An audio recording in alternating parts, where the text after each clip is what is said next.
Welcome to day 28. Become the quantum.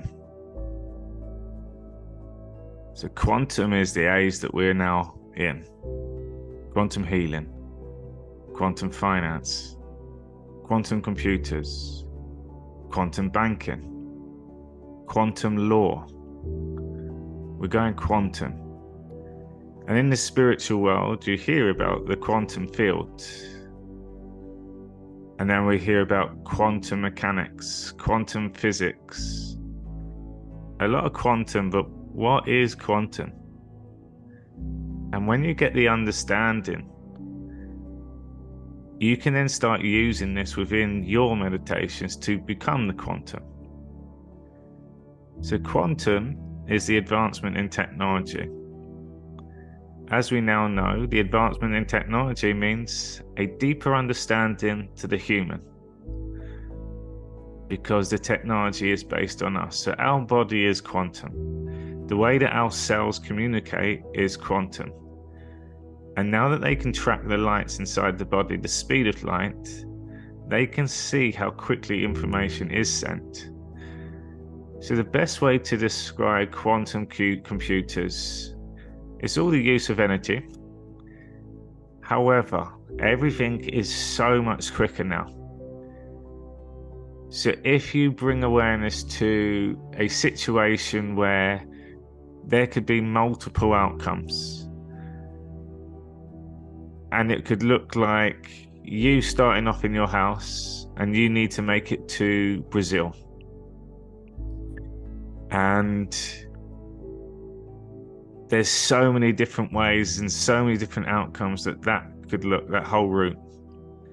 So you could get the hundreds of the top scientists, 100 of the top engineers, 100 of the top philosophers, 100 of the top of many different fields, and you put them all together, and their job was to work out all the different options that it would take for you to get to Brazil. From the point of when you wake up in the morning and leave your bed, all the different outcomes. As an example, you wake up, you've got your clothes already, you get them on, you get your coffee, you leave the house, and you go straight to the airport. In the same scenario with a slight adjustment, you waking up, you get changed, you go downstairs, you have your coffee, you go out the house, you forgot your spare keys, you go back in, you stumble on a rock, you go to the airport. And next one, you awaken in the morning, this time you have a shower. This time you stop to watch the TV, there's news channels showing some really interesting information.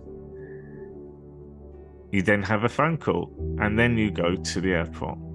So can you see there's loads of different scenarios, and this is just an example. If you then zoom out, the amount of ways and amount of changes that could take place, so many different scenarios. If you had some of those most smartest people and you put them all together and that was their project collectively, it could take them 100 years to find a full spectrum of possibilities.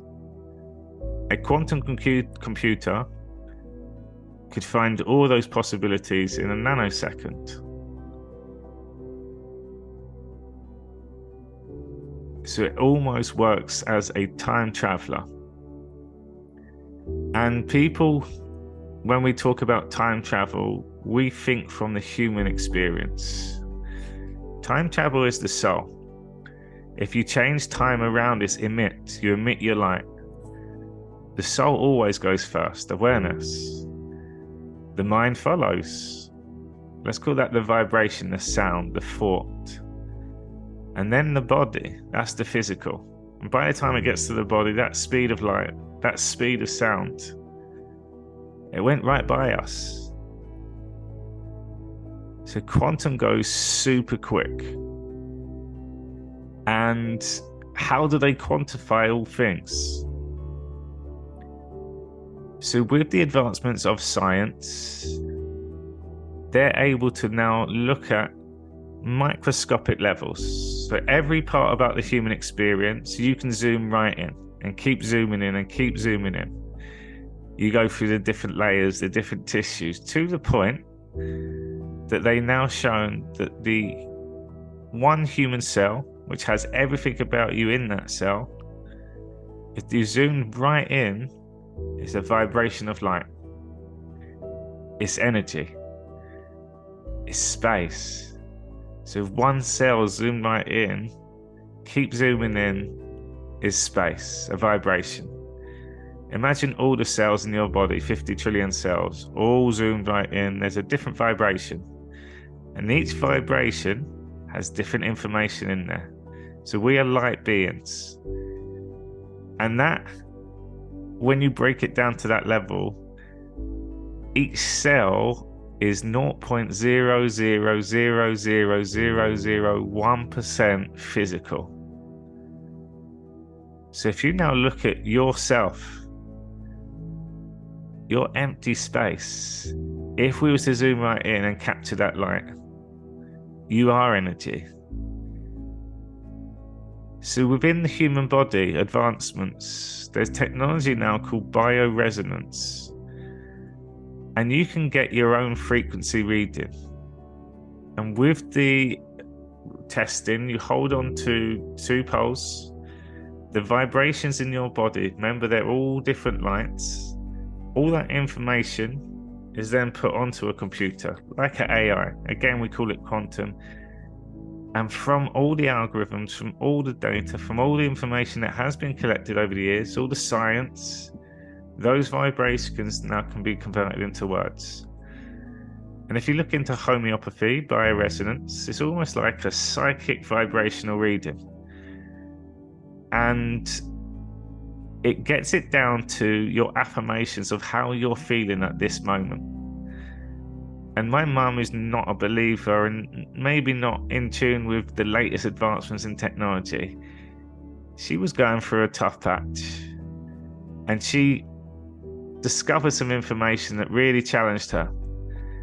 And she went to get a bioresonance homeopathy session done, very skeptical.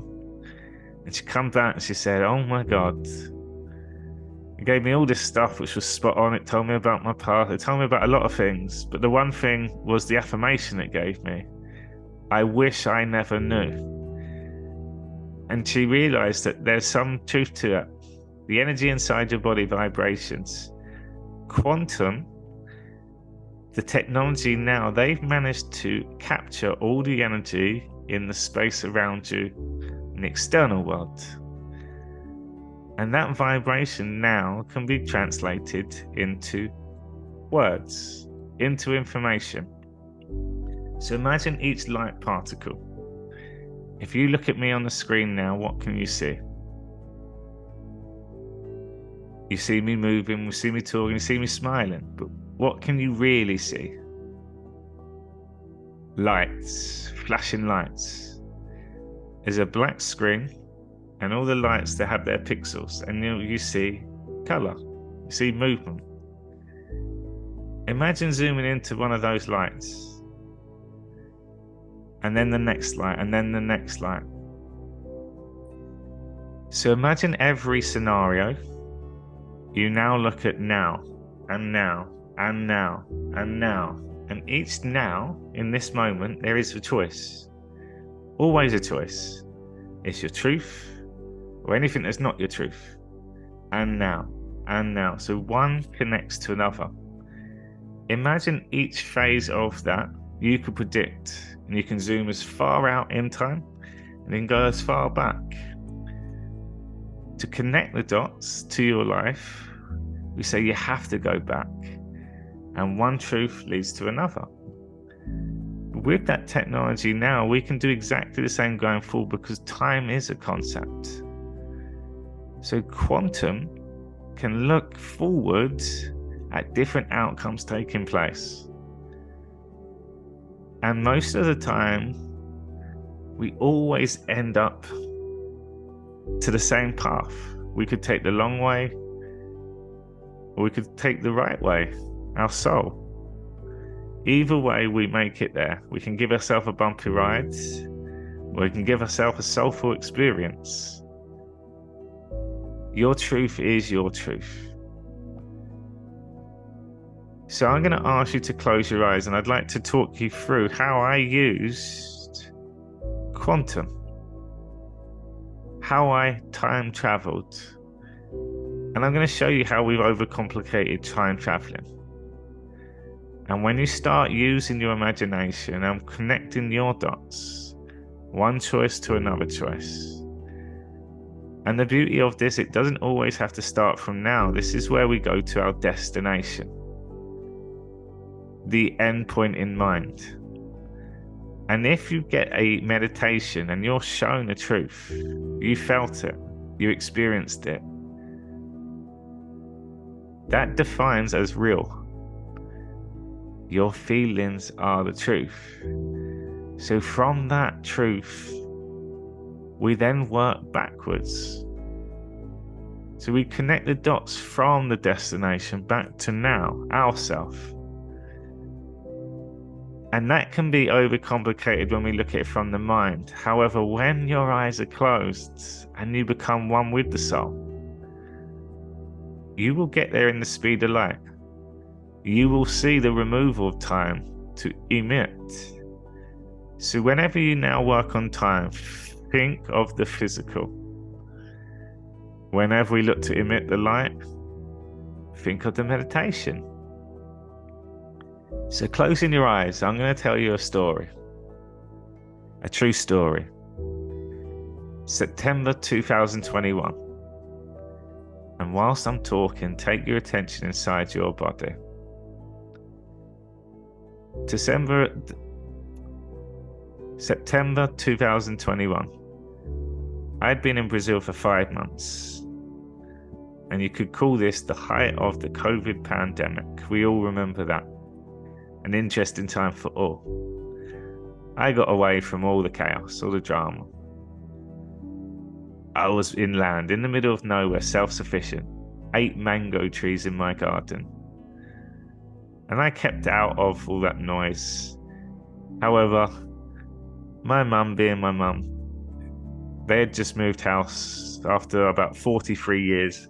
Moved down to a new place in the UK, which I had yet to visit. She wanted me to come back for Christmas.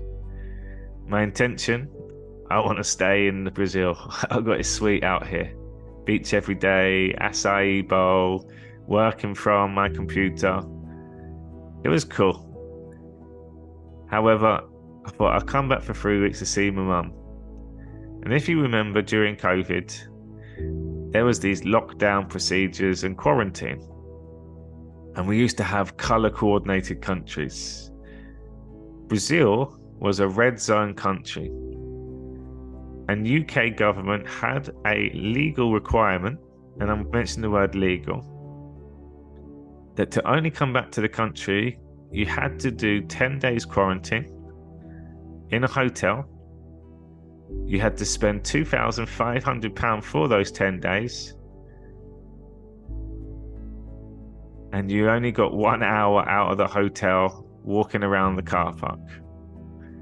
And this was all an emergency act for something called COVID. I am a man of my words and a man of the law. In the Bible, it states the law. The law is the land, air, and water. The law is for the common people, common law. Universal law, God's law. We were all destined to have that as a truth. That's inherent within us. When it becomes illegal, an act, a legislation, a registration, legal requires a contract, an agreement. And a lot of time they use the legal system, the words, as deception to trick you into contracts. However, we won't go there, but just to set the time. So the requirement was under the Emergency Act 2020, COVID, you had to go into quarantine. Because I know my rights and I know the law, and also I disagreed with all the stuff that was going on. I kept away from that. I then said, I will go back to the UK, but I will get back there using my rights. And I'll go straight home. There's no way I will be doing it. And I set that as my goal. To add to it, I said I would record my journey back. I'd use that as information. I use that as inspiration. I use that as content. So on the way back, I had this in my head for a long time, and meditation at that point was getting quite strong. A lot of time on my own, a lot of insights used to come my way. So I'd go into meditations. And in my meditations, I would look at every possible outcome, going back home, my destination, back to my mum and dad's house, no problems, no dramas, do my time there and come back to Brazil. So that's what I took into the meditation. What does this look like?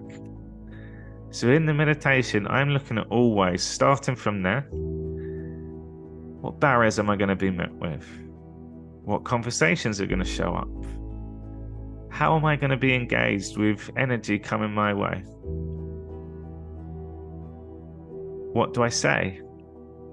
What is my plan of action?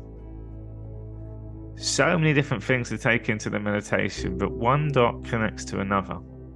My truth is that I was well within my rights, my lawful rights. My truth, I wanted to go and see my mum and dad for Christmas. My truth is I disagreed with all of what was going on because it was illegal. So that was my truth. So whatever comes in my way, I had to be prepared. I look at each scenario step by step.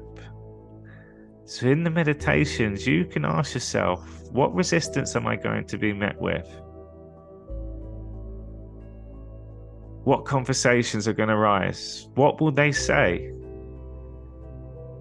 And the beauty of when you go into these spaces, especially when it is conversations with others, you can predict the outcomes. Usually there might be 5 things. You ask a question, around 5 things that someone can answer. You can predict all 5. If they said this, if they said that. You can then have conversations within your meditations ahead of time. If they say that, what do I now say next? How do I bring it back to my truth? And my truth is the law. So with that truth, I have a powerful question attached to that, which I know if that question cannot be answered, I'm well within my rights, and I stick on that. So my question, what law have I broken? In my head, I could see all the different reasons why I couldn't come in. You're breaking rules. You're going to get arrested. You're going to get fined. They can say all they want. That's all from the mind. But my truth is, what law is that? So every time to dismiss all the different outcomes, because there's multiple ones from the mind, what law is that? What law is that? What law is that? Another part of that trip back was, if you remember, the PCR tests. What a lot of people don't know, in July 2021, the PCR tests failed their emergency testing protocols. They failed. Yet they left them out for another 6 months, and they said, we'll discontinue them December 31st. And you can see that on the CDC website, the FDA website. I managed to find that information quite quickly. So the other thing about traveling was you needed a PCR test to show that you'd done a PCR test. Again, because it's an emergency and an act, there's no law. So my truth on that one, if they don't work, my question, why would I need a PCR test? You need to have one because of this, but why would I have one if they don't work? You can't get on the plane, but can you tell me if they don't work, why would I have one? We're just doing our job, but I've just shown you they don't work, so why would I have one? All of those outcomes, and people could say all sorts of things. My question shields that truth. The law, what law? It shields my truth. And then the last part of that, worst case scenario. looking at the full spectrum, what would that look like? And the worst case scenario, if I stayed within my rights, my law, which is cause no harm, cause no loss, which none of that would have happened. Disturbing the peace was the third, breach of peace. So that really means remain calm and you will in well within your rights. Usually when people get challenged and frustrated, they then go into a state of anger, frustration, and you've broken the law. So the last one was worst case scenario. If I stayed calm, I spoke my truth, I'd be put inside a cell for 24 hours and they would have to let me go. I was prepared to go into the cell for 24 hours. I even imagined meditating in the cell. And I realized at that point then, there's nothing that they could do after. They would have to let me go. There's no evidence. I give them no other reasons to keep me in or detained. And then when you know your rights, when it becomes illegal, it's a contract. So they tell you one thing, you need to pay $2,500, you need to do this. If it's a contract, you can set the rules too. So for every hour that I was in the cell, I was invoicing them £1,000 an hour. So coming back to the UK, I had all these scenarios in my head to the point where a 12-hour flight from Brazil, I meditated the entire time. And I was so set on getting back home. It was like I'd already done it. I then get back to the airport in the UK. Managed to get through France, get out of Brazil, all stood on my truth. One of the powerful teachings, just to add to this, is no does not mean no. People say no to tick a box if they're doing their job, but your truth, you can stand on it too. So if you stay persistent, and when there's a will, there's a way, you will find the way. So get back to the UK, and lo and behold, they didn't let me in. The immigration said you will have to go to the hotel quarantine. Everyone does. And because I knew my rights, they wouldn't let me in. I asked them to go and get the police. And in my head, I'd already gone through the role play of the whole police, how to work the police, what to say to the police, what law have I broken. Simple. I had a few more things to take with me, which I'll share. The police come and it was a bit of a standoff. I remained calm. My phone was out. To the point where they unlawfully arrested me. But they didn't really know what was going on, and there was no reason to arrest me. They didn't actually tell me why. I went through to the police station. I stayed in a cell 5 hours. They let me go. They had to let me go. It was an expensive day for them on that side, but they had no grounds to arrest me, no law. And I managed to get home, no problems after that. And my life changed, took on a new directory. My life changed, it took on a new trajectory. So coming back to that story, the reason why I shared with you that every part of the way I had it acted out in my head, in my meditation, I went through the conversations, the back and forths. And when I found my power questions, I could always bring it back to that. And I managed to get through inflow. Was there nerves? Yes. But I'd been there before. So quantum is going into these scenarios and you looking at every outcome. You look it through different perspectives. Start from their truth. You're not coming in. I've got a job to do. I've got to tick these boxes. I've got to be seen doing this. Everyone else goes in there. This is what I say. Start from their truth. Look at the higher perspective, the back and forth, the energy of the conversation. And then stay with your truth and stand on that all the way through. Using the same way, visualization.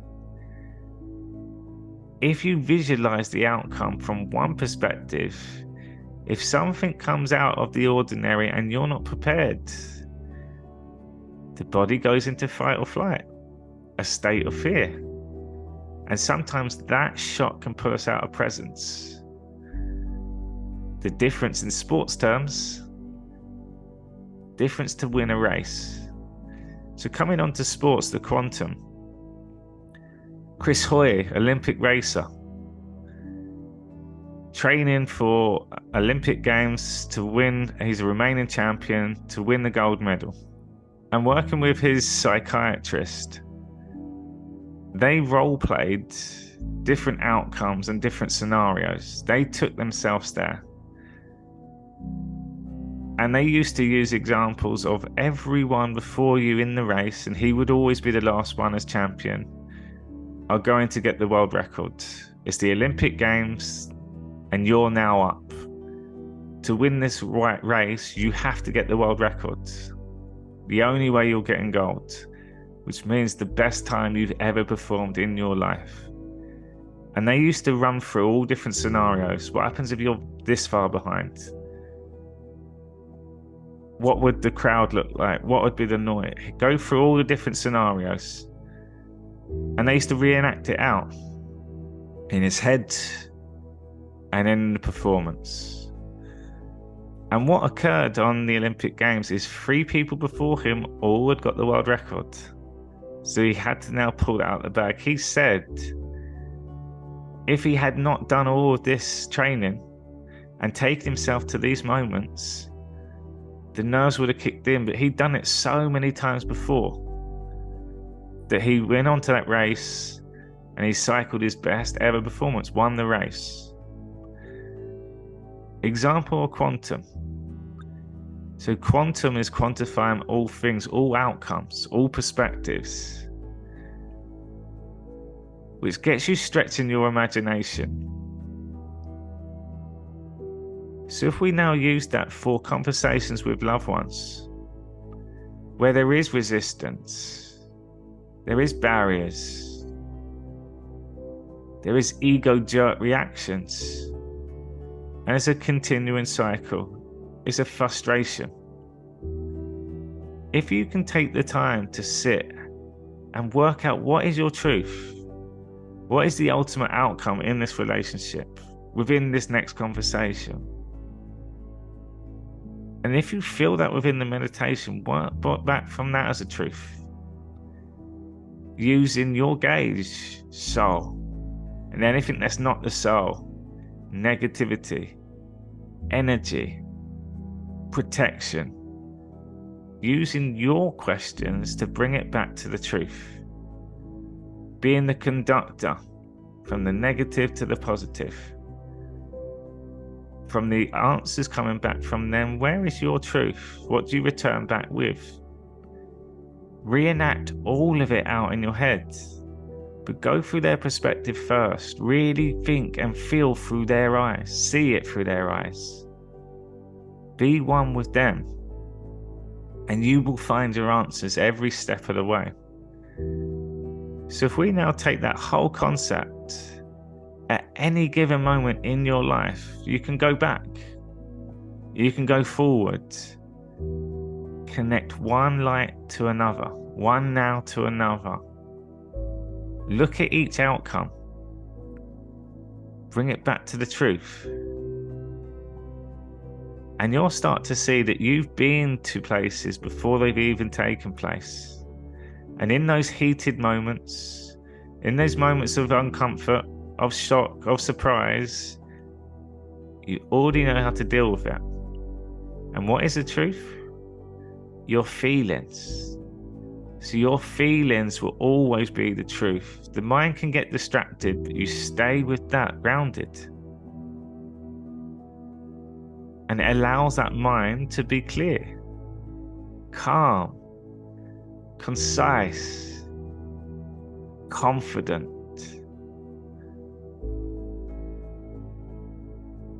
And I now use this for every outcomes. If I've got a situation, I will go and I close my eyes and I take myself different possibilities. I'm prepared for certain conversations at any given moment in my life, certain discussions. I know how to get out of them. I know what questions to ask. I then can stand on that, and whatever reactions come back, I work on the quantum. If they react that way, what can I say? How do I show up? How can I change the energy? If they said this, what can I say? How would I respond? So each outcome, I work with me first, my outcomes. I then see what their words and how I respond to their outcomes. I then take myself to their reaction from energy. What is my energy? So I can go forward, I can come back, each step of the way. And if you find those power questions, you've stopped that here. And coming back to the analogy of the castle is the mind. And every now and then you have to reinforce that castle. So that mind, let's use that as the quantum. The gatekeepers have now all been informed of all the different outcomes. And sometimes that castle gets intruded. It gets breached. And there's a bit of a shock factor. This is where the ego gets tested. Being out in Arizona, I've met a lot of friendly people. I'm always smiling. I always get a free coffee. I remember people's names. They remember me. That's how I show up each day. And I'm very good at protecting my energy. I'm very good at choosing the right environment. I trust my soul. However, I was met with a surprise. My quantum wasn't picking up this. I went to send a post back to the UK. And the lady that I met was so rude, spiteful, rude, just come out of nowhere. And it shocked me. I wasn't prepared. My reaction was caught off guard. And that energy on the car drive for the next 30 minutes stayed with me. How has she done that? Those thoughts continued in the evening. And I realized my castle had been breached. My quantum computer hadn't taken it to that place. There was no expectations there. That was complete ego that I stayed out of now. Yet that was my teaching. I now reinforce my castle. I re-instruct from the mind. How do I show up? If that was to happen again, what would be my reaction? How could I come back with love? So we use our experiences day to day. And then we reflect our light. We go back. We use our imagination. Connecting the dots is each now at a time. And if we go through the speed of light to the destination and trust that the dots will connect in between, have faith, then you listen to your soul. You stay on the right path with your feelings. So with your eyes closed still, bring awareness to something you can now work on with your quantum, your capabilities, your technology. It's the power of your mind, it's the advancement of your body, and it's the root from your soul. And I really encourage people to take things into their meditation. Take it in with your soul. If your soul has the answers, your mind can learn from the soul. And every step that you make now, you're always ahead of time. Steps ahead of the game. And being prepared for each moment keeps you present. So I'd love to know what comes up for you on here. When you think of the word time travel, change it to light travel. Change it inside, that is you, the quantum. You're quantifying all things. And all things is everything that takes place within your life. You go where you choose. And use the meditation to take you to those destinations. Challenge yourself to look through different perspectives. Because sometimes that will give you the soul slap. You're not in your truth because you realize you see it from a different pair of eyes. And then you get your new answer, your new approach, your new question. So enjoy, everyone. Thank you so much.